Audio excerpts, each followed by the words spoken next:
Silakan duduk, saudara-saudara yang dikasihi oleh Tuhan. Mula pertama saya menyapa kita semua yang hadir pada sore hari ini, Shalom. Saya juga menyapa pendengar secara live streaming dimanapun Anda berada pada sore hari ini. Mungkin ada yang di kantor karena lanjut atau lembur, ada yang di rumah, ada yang di teras. Yang penting jangan di atas genteng ya. Kalaupun di atas genteng hati-hati, wifi-nya cukup kuat dan jangan lupa tangganya diamankan gitu ya. Oke saudara, tema firman Tuhan yang diberikan panitia pada sore hari ini yaitu Allahku mengasihiku. Sekali lagi tema firman Tuhan pada sore hari ini yaitu Allahku mengasihiku. Mari kita buka Alkitab kita di dalam 1 Yohanes pasal yang keempat. 1 Yohanes pasal yang keempat ayatnya yang ke-7 sampai ayatnya yang ke-21. Allah adalah kasih. Saudara-saudaraku yang kekasih, marilah kita saling mengasihi, sebab kasih itu berasal dari Allah, dan setiap orang yang mengasihi lahir dari Allah dan mengenal Allah. Barang siapa tidak mengasihi, ia tidak mengenal Allah, sebab Allah adalah kasih. Dalam hal inilah kasih Allah dinyatakan di tengah-tengah kita, yaitu bahwa Allah telah mengutus anaknya yang tunggal ke dalam dunia, supaya kita hidup olehnya. Inilah kasih itu, bukan kita yang telah mengasihi Allah, tetapi Allah yang telah mengasihi kita dan yang telah mengutus anaknya sebagai pendamaian bagi dosa-dosa kita. Coba di skip ke ayat 19 sampai ayat yang ke-21. Kita mengasihi karena Allah lebih dahulu mengasihi kita. Jikalau seorang berkata, aku mengasihi Allah dan ia membenci saudaranya, maka ia adalah pendusta. Karena barang siapa tidak mengasihi saudaranya yang dilihatnya, tidak mungkin mengasihi Allah yang tidak dilihatnya. Dan perintah ini kita terima dari Dia, barang siapa mengasihi Allah, ia harus juga mengasihi saudaranya. Terima kasih, amin untuk pembacaan firman Tuhan. Nah, saudara-saudara yang dikasihi oleh Tuhan, dunia media sosial ya sangat dihebohkan dengan satu berita, yaitu di mana ada perkawinan ya, katakanlah seorang perempuan menikah dengan orang yang dia cintai, tetapi selidik punya selidik tidak mendapat restu dari ibunya. Dan itu heboh ya. Dan ketika hari H pada saat pemberkatan, ibunya datang dan dia berteriak, itu anakku kok kenapa dinikahkan tanpa restu dari saya? Wah heboh. Ya banyak orang yang melerai, jangan buat gaduh. Ini sedang ada pemberkatan pernikahan, sedang ada ibadah pemberkatan, ada firman Tuhan disampaikan. Oh ibunya teriak-teriak. Saudara, dan ketika berita ini heboh, ya ini membuat seantero orang Batak sebenarnya, ini pernikahan orang Batak, tetapi juga menjadi konsumsi orang lain. Nah saudara, diwawancarai oleh pihak dari anak perempuan ini dan juga secara khusus diwawancarai oleh pihak ibu.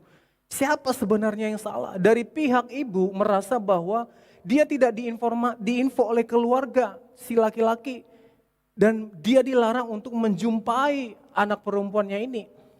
Itu versi dari ibu. Tetapi versi dari si anak perempuan ini berkata, oh itu karena mahar. Ya. Kan ada orang-orang tertentu yang menikah, ada mahar tertentu. Ya. Jumlahnya kita tidak tahu. Tetapi ini karena persoalan mahar. Ibu saya sudah menikah lagi, jadi nanti yang menerima mahar ya terpaksa jadi dari keluarga yang lain. Itu menurut versi dari anak perempuan ini. Dan anak perempuan ini juga berkata, saya memberitahu ibu saya kok. Kami kurang bagus komunikasinya. Saudara tahu apa yang dilakukan oleh netizen plus 62 ya, pasukan plus 62, ada yang mengutuk si perempuan. Wah terkutuklah engkau menikah tapi tidak memberitahukan ibumu. Ada juga setelah klarifikasi, oh ternyata ibunya rupanya. Ternyata anak perempuannya. Simpang siur saudara. Tetapi saya sangat terkejut dengan satu komentar dari anak Tuhan yang berkata, hei saudara, kalau seandainya semua ibu di dunia ini baik, sudah lama panti asuhan itu kosong. Saya langsung speechless. Saudara, saudara tahu, jangan bilang bahwa tidak ada seorang ibu yang tega membuang bayi ke semak-semak. Bahkan yang lebih mungkin, yang lebih halus atau katakan yang masih tergolong baik dalam tanda kutip, saudara, ditaruh di depan gereja, ditaruh di depan panti asuhan, ditaruh di depan pintu orang. Tetapi jangan bilang bahwa tidak ada yang sangat kejam sekali, bahwa dimasukkan ke lubang kloset, dipaksa sampai hancur, sampai terbuang oleh air. Luar biasa sekali. Saudara, inilah kejahatan manusia. Ya. Kalau seandainya semua ibu di dunia ini memang benar bahwa baik, sudah lama panti asuhan kosong. Itu pukulan yang sangat tajam menurut saya. Saya tidak berada di posisi saya membela seorang ibu, dan saya juga tidak berada dalam posisi membela anak perempuan. Karena saya tidak tahu permasalahannya persis. Ya. Tetapi ayat yang barusan tadi kita baca, saudara-saudara, ayat yang ke-7 dan ayat ke-8 dikatakan, saudara-saudaraku yang kekasih, marilah kita saling mengasihi sebab kasih itu berasal dari Allah. Sebab kasih itu berasal dari Allah, dan setiap orang yang mengasihi lahir dari Allah dan mengenal Allah.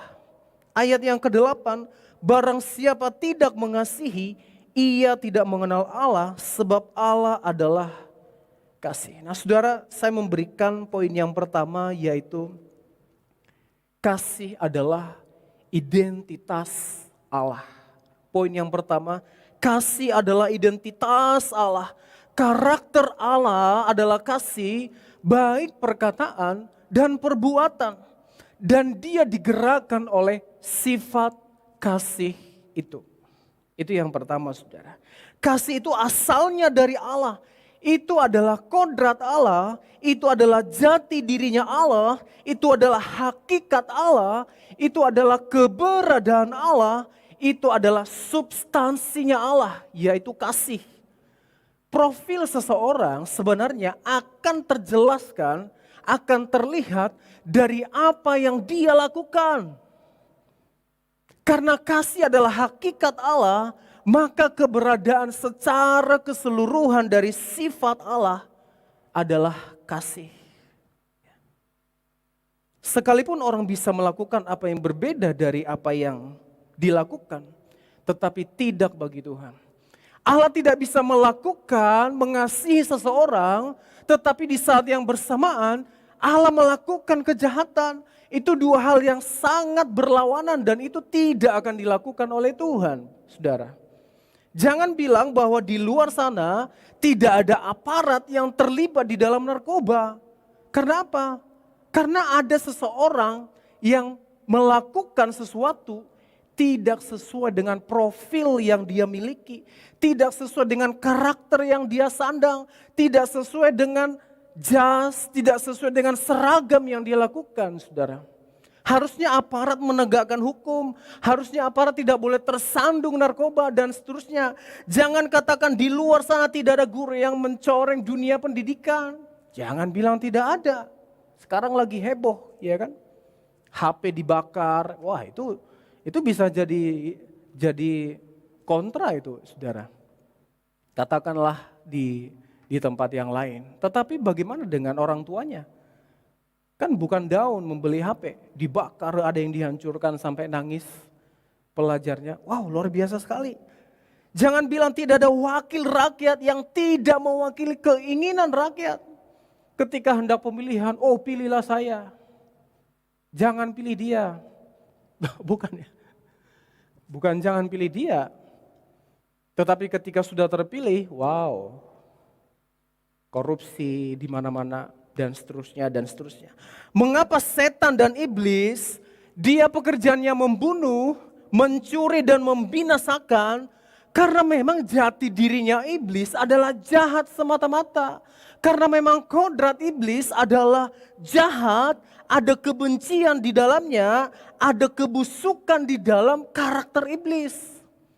Sehingga tidak mungkin iblis menolong sesama, menyelamatkan orang lain, tidak mungkin. Ya. karakter dan sifat Allah adalah kasih, maka tentu di dalamnya tidak ada kebencian. Tidak ada namanya yang kebusukan, tidak ada namanya kejahatan, tidak ada namanya dosa, saudara. Karena apa? Seutuhnya Allah adalah kasih. Karena kodratnya, karena jati dirinya, semuanya adalah kasih. Beda dengan manusia, saudara. Ya. Di hadapan orang banyak karena ada kepentingan, dia bisa berkata, oh aku padamu, saya akan mendukung Anda, saya akan membangun ini. Kalau saya terpilih, saya akan memberikan setengah dari gaji saya. Banyak sekali yang berkata seperti itu. Tetapi ketika sudah menjabat, ceritanya lain, saudara. Ya. Apakah Allah yang di saat bersamaan bisa meniadakan kasihnya? Apakah Allah bisa berubah menjadi Allah yang tanpa kasih? Jawabannya tidak bisa, saudara. Allah tidak bisa berubah menjadi Allah yang tidak memiliki kasih di dalam dirinya. Karena itulah identitasnya, dia kasih adanya. Tidak ada dendam kesumat di dalam diri Allah. Nanti di poin yang kedua kita akan menjelaskan itu lebih dalam lagi. Allah adalah kasih bukan berarti bahwa Allah tidak bisa marah. Ini perlu kita ketahui, saudara. Bukan berarti Allah tidak bisa murka terhadap orang yang melakukan dosa. Saudara, saya masih teringat ketika waktu kecil, ya, tahu kan waktu kecil anak-anak tidak terlalu peduli dengan baju SD, baju TK, main hujan-hujanan, main di parit, main kotor. Sudah dipanggil oleh papanya, jangan main, sudah dipanggil oleh keluarganya, jangan basah ya nanti kalau main-main di parit ya, main-main di sungai nanti perhatikan bajunya, tasnya, awas basah, awas koyak bajunya dan sebagainya. Ternyata tidak dengar. Saudara tahu apa yang dilakukan oleh ibu? Ambil tongkat yang agak lurus, tahu ya, ambil sapu, ya kan? Kalau sudah diangkat berapa derajat kemiringannya. Kalau sudah angkat sapu. Kalau sudah mama angkat sapu begini, wah itu kita langsung bergegas memakai seragam baru langsung pulang. Karena apa? Karena jangan bilang bahwa ibu tidak bisa menjewer kita. Jangan bilang orang tua kita tidak bisa marah. Kenapa? Itu karena dia sayang kepada kita. Jangan katakan bahwa Allah adalah kasih seutuhnya, tetapi dia menolerir dosa, dia menolerir kebencian, dia menolerir kebusukan di dalam diri seseorang. Oh no, saudara, tidak. Saya katakan tidak ada seperti itu. Kalau orang tua kita sudah turun tangan, sudah pilihan adalah menyerah. Ampun abang jago. Walaupun bukan abang-abang yang datang ya. Cara menghancurkan masa depan anak ialah dengan cara memanjakannya sejak dini. Sejak usia belia, semua disediakan, semua ditolerir. Tidak ada penekanan tanggung jawab. Tidak pernah membicarakan konsekuensi dari tindakan. Kalau salah hanya dielus kepalanya. Tidak salah, tetapi tidak boleh terlalu memanjakan. Tema Allah adalah kasih adalah tema penulisan atau Rasul Yohanes, ayat-ayat yang baru saja kita baca, saudara. Produk yang lahir dari Allah, dia mengenal Allah, tidak ada kebaikan yang bersumber dari kejahatan. Produk orang yang lahir dari Allah, dia memiliki kasih. Karena ayat yang dikatakan setiap orang yang lahir dari Allah mengenal Allah. Tidak ada kebenaran yang lahir dari dusta. Tidak ada kebaikan yang bersumber dari kejahatan. Konsekuensi bahwa Allah adalah kasih, maka dia ingin kita tinggal di dalam kasih itu. Itu konsekuensi Allah adalah kasih dan dia menginginkan siapapun yang lahir dari saya, dari Allah, Allah menginginkan kita tinggal di dalamnya. Dia pun ingin kita tinggal di dalam kasih itu dan mengasihi orang lain. Kasih Tuhan tidak akan pernah memudar dan tidak akan pernah lekang oleh waktu, saudara. Sekalipun warna bajumu memudar, ya, dari hitam ke coklat, dari biru ke putih, ya kan? Seragam-seragam SD memudar kan? Es krim jatuh. Ya, ada orang-orang tua mencuci baju, dulu belum zaman apa? Mesin cuci, wah dibrus sampai 100 kali, ya kan? Tiba-tiba dipakai, wah sudah hancur, saudara. Ya. Sekalipun tembok Avian atau Paragon pada akhirnya memudar seiring dengan waktu, katakanlah 10 tahun, tetapi kasih Allah selalu baru setiap hari. Amin. Tadi pujian dikatakan, kasih Allah tak pernah berakhir seumur hidupku. Karena apa, saudara? Kasih Allah adalah kasih yang sempurna. Tidak ada cacat di dalam kasih Allah. Sekalipun ada orang yang gagal mengasihi orang lain, Allah tidak akan pernah gagal di dalam mengasihi umatnya. Sekalipun orang Israel jatuh bangun, terus-terusan berdosa, bertobat. Tetapi Allah tidak akan pernah gagal di dalam mengasihi umatnya. Karena apa? Dia tidak bisa tanpa mengasihi umatnya. Tidak bisa, saudara. Sekalipun orang Israel tidak setia, Alkitab berkata bahwa dia tetap setia terhadap umatnya. Karena apa? Kasih adalah identitas Allah. Kasih adalah sifat Allah. Kasih adalah esensi dari Allah. Jati diri Allah. Itu poin yang pertama. Poin yang kedua, mari kita baca di dalam ayat 9 sampai 10. Minta tolong dibaca. Dalam hal ini, inilah kasih Allah dinyatakan di tengah-tengah kita, yaitu bahwa Allah telah mengutus anaknya yang tunggal ke dalam dunia, supaya kita hidup olehnya.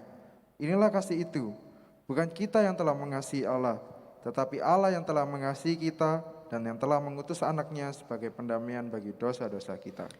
Nah, saudara-saudara, inisiatif Allah untuk menolong manusia. Ya, ini yang poin kedua. Inisiatif Allah untuk menolong manusia. Nah, saudara tahukah Anda bahwa keselamatan bukan soal usaha manusia di dalam mencapai Allah. Ya. Tetapi usaha Allah di dalam mencapai manusia.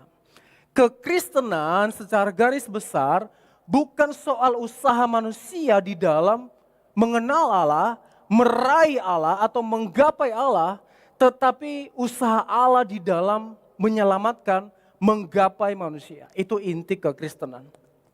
Tetapi saya mau katakan bahwa Allah yang lebih dulu mengasihi manusia. Tidak mungkin kita bisa mengasihi Allah, tidak mungkin kita bisa mengasihi sesama kalau tanpa Allah dulu mengasihi kita. Itu tidak mungkin, saudara. Sesuatu yang sangat tidak mungkin, tidak bisa.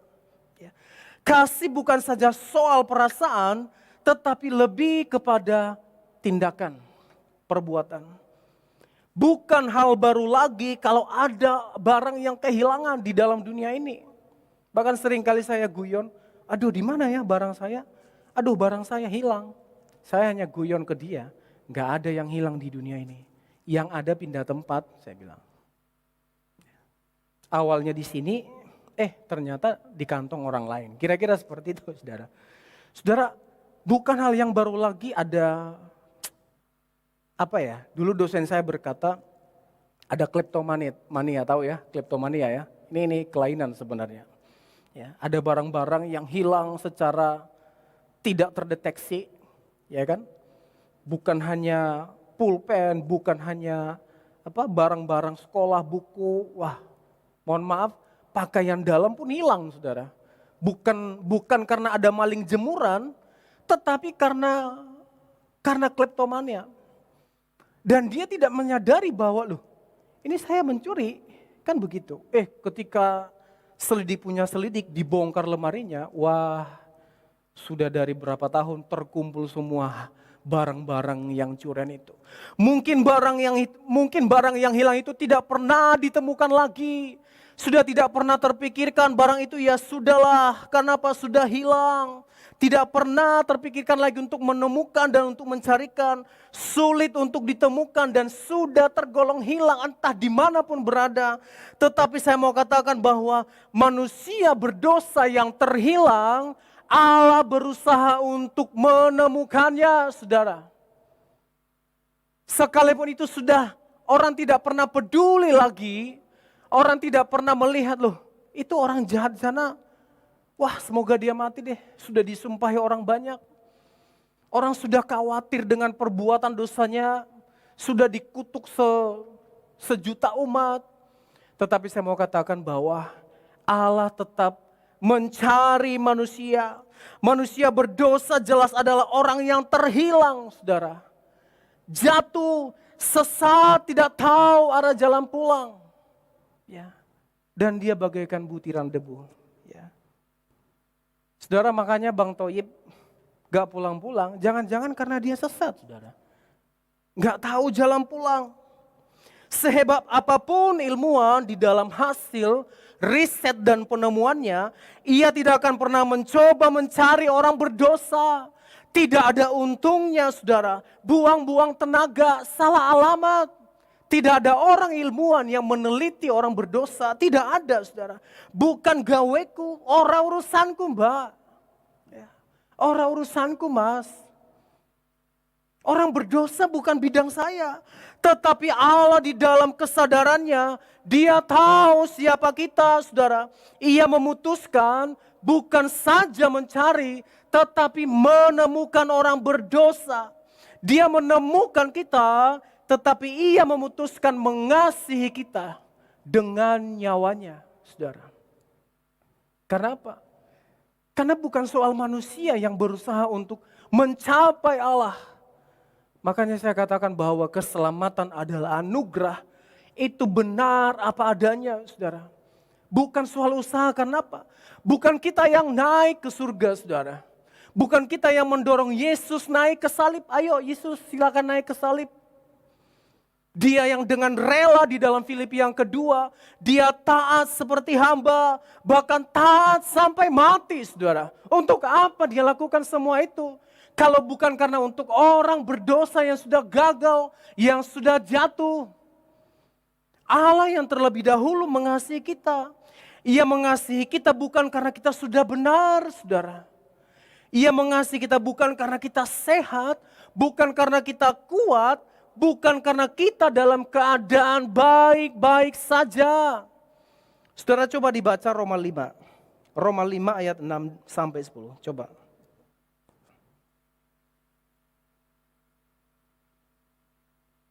Roma pasal yang kelima ayat yang ke-6 sampai 10. Karena waktu kita masih lemah, Kristus telah mati untuk kita orang-orang durhaka pada waktu yang ditentukan oleh Allah. Sebab tidak mudah seorang mau mati untuk orang yang benar, tetapi mungkin untuk orang yang baik ada orang yang berani mati. Akan tetapi Allah menunjukkan kasih-Nya kepada kita oleh karena Kristus telah mati untuk kita ketika kita masih berdosa. Lebih-lebih ketika kita masih telah dibenarkan oleh darah-Nya, kita pasti akan diselamatkan dari murka Allah. Sebab jikalau kita ketika masih seteru diperdamaikan dengan Allah oleh kematian anak-Nya, lebih-lebih kita yang sekarang telah diperdamaikan pasti akan diselamatkan oleh hidup-Nya. Terima kasih. Saudara tahu, bukan di dalam kondisi terbaik kita Kristus mati. Tetapi kita di dalam kondisi apa? Yang pertama berdosa. Yang kedua lemah. Dan yang ketiga seteru. Ketiga ini saja saudara sudah menjelaskan bahwa kita itu sudah putus harapan. Sudah dalam kondisi yang sangat memprihatinkan, saudara. Tetapi toh Alkitab berkata, Kristus telah mati ketika kamu lemah, ketika kamu seteru, ketika kamu berdosa. Kristus sudah mati bagi kita. Ada orang-orang yang tidak punya di luar sana, saudara, karya pun tidak ada. Ya.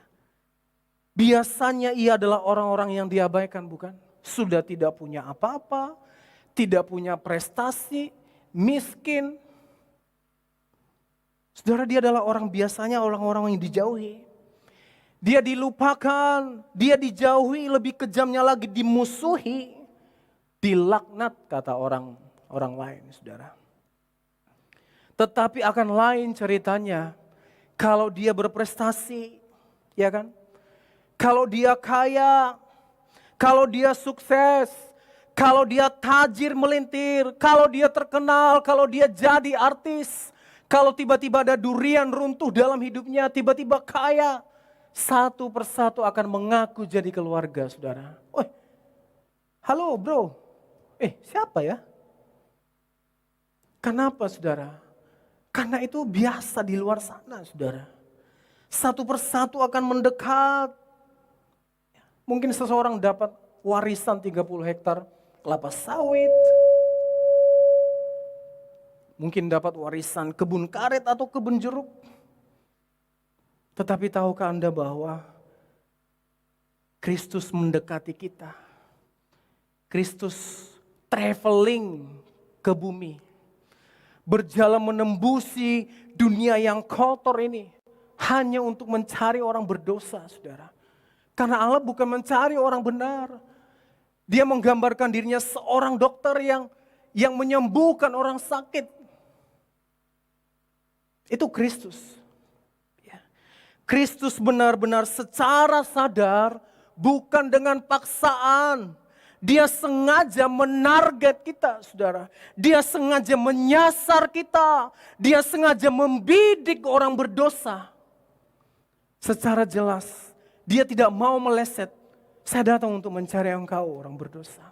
Saya datang untuk menyelamatkan engkau. Sekalipun dengan perbuatanmu yang berdosa, engkau melawan saya. Engkau seteru, sekalipun tidak ada orang yang memperhatikan engkau. Sekalipun engkau sudah gagal, tetapi saya mau turun mengunjungi engkau, orang berdosa. Tidak tanggung-tanggung, dia turun bukan?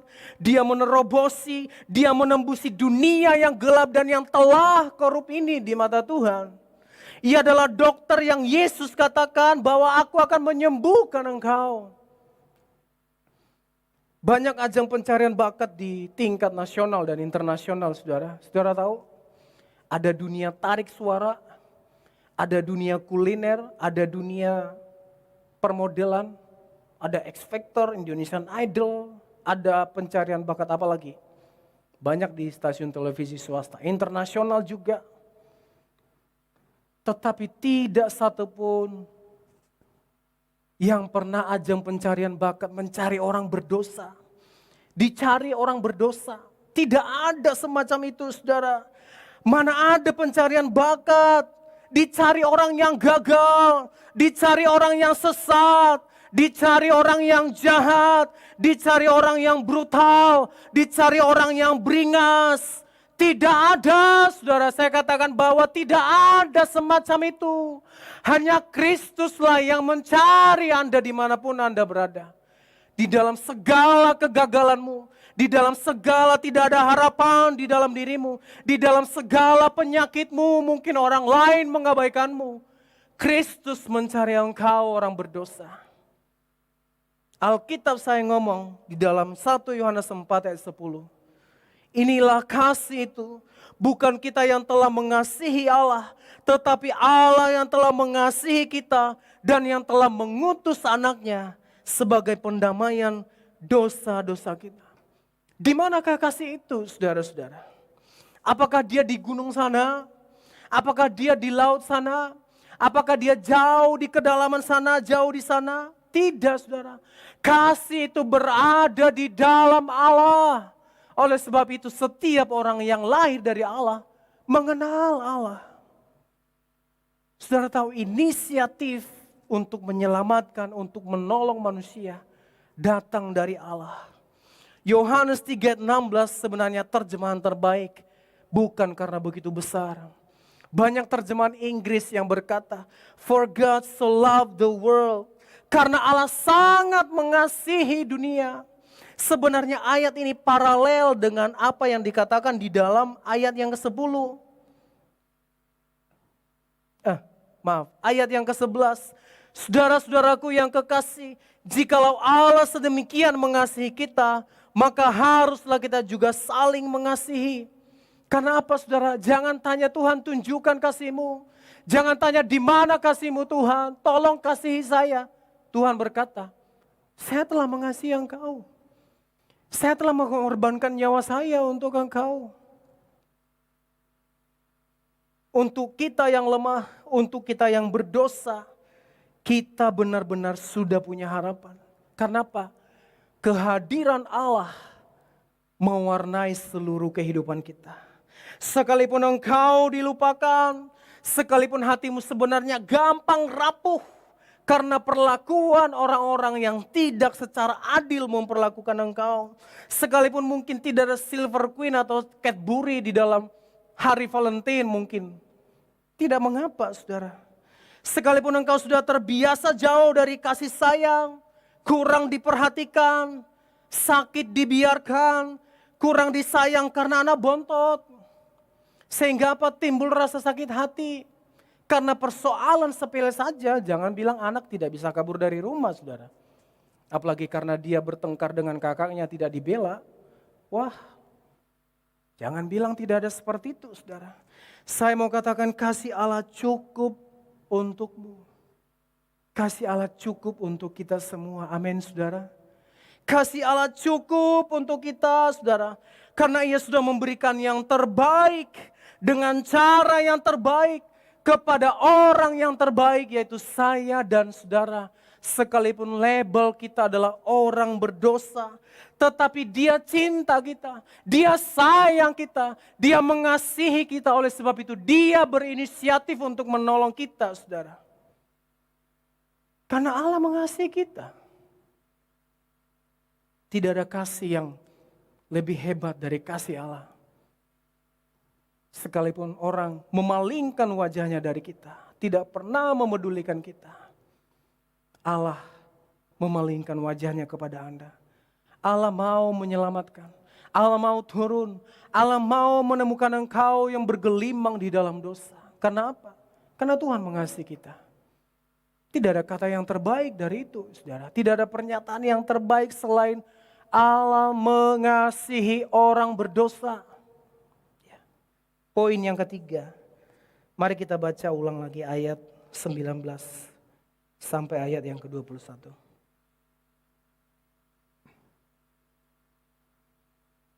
Kita mengasihi karena Allah lebih dahulu mengasihi kita. Jikalau seorang berkata, aku mengasihi Allah, dan ia membenci saudaranya, maka ia adalah pendusta. Karena barang siapa tidak mengasihi saudara yang dilihatnya, tidak mungkin mengasihi Allah yang tidak dilihatnya. Dan perintah ini kita terima dari Dia, barang siapa mengasihi Allah, ia harus juga mengasihi saudaranya. Terima kasih. Poin yang ketiga, dikasihi untuk mengasihi sesama. Saudara, saya mau cerita bahwa belasan tahun atau mungkin 20 tahun kemudian, saya baru tahu bahwa saya pernah hendak digugurkan oleh orang tua saya. Dan ini cerita ini ditutup rapat-rapat oleh ibu saya. Dan saya tahu dari kakak saya, bukan dari orang tua saya, saudara. Kakak saya berkata, ayolah Ma, ceritalah ke Samuel. Kalau mama dulu pernah menggugurkan dia waktu kecil. Ini tidak mudah, saudara. Saya katakan tidak mudah bagi seorang orang tua menceritakan bahwa ada sesuatu yang dia lakukan yang memang sangat salah sekali. Bukan soal-soal kesalahan yang mudah untuk diterima, saudara. Tetapi waktu itu puji Tuhan saya sudah bertobat. Sudah percaya kepada Kristus. Saudara tahu ketika kecil, ketika mama saya hamil katanya. Ketika entah berapa bulan, mama saya pakai kain tahu ya, dililit di sekitar perut. Supaya di agak ketat gitu ya. Terus yang kedua, makan nanas. Ini cara tradisional mungkin orang-orang sudah tahu. Makan nanas banyak-banyak supaya gugur, saudara.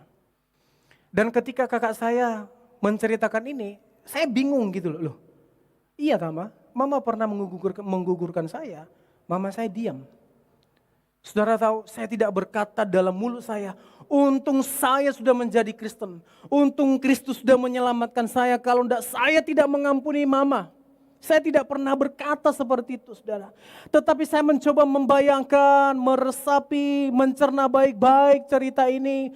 Bahwa ketika saya di kandungan anak zaman susah, mungkin orang tua saya tidak punya niat. Tetapi saya mau katakan, saudara, karena Kristus sudah mengasihi saya dengan kasih yang luar biasa. Saya tidak punya sakit hati kepada mama saya. Jangan bilang tidak ada anak yang sakit hati oleh karena persoalan sepele di rumah. Kakaknya yang butuh laptop, gonta-ganti mungkin karena mungkin IT, rusak diganti. Jangan bilang tidak ada yang sakit hati. Jangan bilang tidak ada diam-diam mendendam kepada orang tuanya. Jangan bilang seperti itu, saudara. Oleh sebab itu, mampukah kita mengasihi sesama? Saya jawab, katakan mampu. Kalau kita benar-benar sudah dikasihi Allah. Kalau kita sudah menerima pengampunan dari Allah. Kalau Allah sudah mengasihi kita, kita harus mengasihi sesama, saudara. Kebencian bisa berurat, berakar di dalam diri seseorang. Bahkan sampai ada yang menyumpah, saya tidak akan pernah mendatangimu. Mau kamu kawin, mau kamu sudah meninggal, saya tidak akan melayat. Jangan bilang tidak ada orang-orang yang berkata seperti itu. Jangan bilang bahwa sampai matinya pun dia tidak datang. Jangan bilang tidak ada, saudara. Karena kebenciannya dipupuk terus sampai membesar, saudara. Jangan pernah mencoba memulihkan orang lain jika hatimu belum pulih. Jangan coba memperbaiki orang lain jika hatimu masih belum diperbaiki. Oh no, jangan. Bahaya, saudara. Sangat bahaya, berisiko. Kalau ada tulisan di dalam listrik, risiko tegangan tinggi. Jangan sampai coba memulihkan orang lain, memperbaiki orang lain, padahal di dalam hati kita sedang hancur, kita sedang runtuh. Bahaya, saudara. Kata tetangga saya di Belanda saya, ciloko katanya. Izinkan dirimu terlebih dulu didamaikan oleh Kristus. Izinkan dirimu dulu diobati oleh Tuhan, dipulihkan, di-healing oleh Yesus, saudara. Ya, bukan hanya si 1000 yang harus berkata, healing inside, fresh outside. Harusnya orang Kristen pun bisa seperti itu. Ya, pemulihan oleh kasih Tuhan harus melebihi UC 1000, healthy inside, good outside, true outside, jujur, tulus di luar. Buanglah kebencian itu dari dalam diri kita. Izinkan Kristus mencabutnya, saudara. Izinkan kasih-Nya mengalir deras di dalam dirimu.